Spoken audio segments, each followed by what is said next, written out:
एक ड्रामा सीगा मेरे पास तुम हो, वेख्या होना? बिल्कुल जी, बिल्कुल। वो बंदे नूं आंदा वा, आंदा मैं तो तेनू बहुत कारोबारी समझदा ते बड़ा बिजनेसमैन समझना, तू ते बिजनेसमैन नहीं। उन्हें कि आम औरत वास्ते तो एडा घाटा झल लिया कि जिहड़ी मैनू छड्ड गई उन्हें तेनू भी छड्ड जाना। सही है। तुसीं कि ड्रामे गो तो कोई हकीकत निकलदी।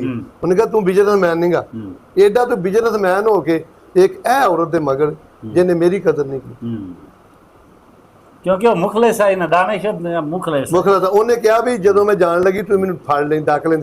उन्हें कहा मैं तेरा हत्थ पकड़िया सी, तो उन्हें कहा जिहड़ा जिहड़ी हत्थ छड़ा के टुर जावे ना ਉਹਦਾ ਦੁਬਾਰਾ ਹੱਥ ਨਹੀਂ ਪੱਟੀਦਾ, ਉਹਨੇ ਰਹਿਣਾ ਨਹੀਂ ਹੁੰਦਾ। ਬਿਲਕੁਲ ਜੀ। ਇਹ ਖਲੀਲੁਰ ਰਹਿਮਾਨ ਕਮਰ ਸਾਹਿਬ ਦਾ ਜਿਹੜਾ ਹੈ ਨਾ ਡਰਾਮਾ ਲਿਖਿਆ ਹੋਇਆ ਸੀ, ਔਰ ਉਹਨਾਂ ਦਾ ਇੱਕ ਡਾਇਲਾਗ ਵੀ ਬੜਾ ਮਸ਼ਹੂਰ ਹੈ ਕਿ ਅਗਰ ਮਰਦ ਤੁਹਾਨੂੰ ਛੱਡ ਕੇ ਜਾਣ ਲੱਗੇ ਉਹਨੂੰ ਪਕੜ ਲਓ, ਪਕੜੋ ਉਹਨੂੰ, ਛੱਡ ਕੇ ਜਾਣਾ ਫੜੋ ਉਹਨੂੰ, ਛੱਡ ਕੇ ਜਾਣ ਲੱਗੇ ਤਾਂ ਉਹਨੂੰ ਨਾ ਫੜੋ, ਕਿਉਂਕਿ ਉਹ ਪਹਿਲੇ ਜਾ ਚੁੱਕੀ ਹੁੰਦੀ ਹੈ, ਹੱਥ ਛੜਾ ਚੁੱਕੀ ਹੁੰਦੀ ਹੈ। ਹਾਂਜੀ, ਉਹ ਕਿਉਂਕਿ ਉਹ ਜੋ ਖਰਾਬ ਕਰਨਾ ਹੁੰਦਾ ਉਹ ਕਰ ਚੁੱਕੀ ਹੁੰਦੀ। ਉਹ ਵੇਖੋ ਜਦੋਂ ਝਾਕਦੀ ਨੇ ਇਧਰ ਉਧਰ, ਯੂਸਫ ਬੜੀਆਂ ਨਿਸ਼ਾਨੀਆਂ ਨੇ ਨੇਕ ਧੀਆਂ।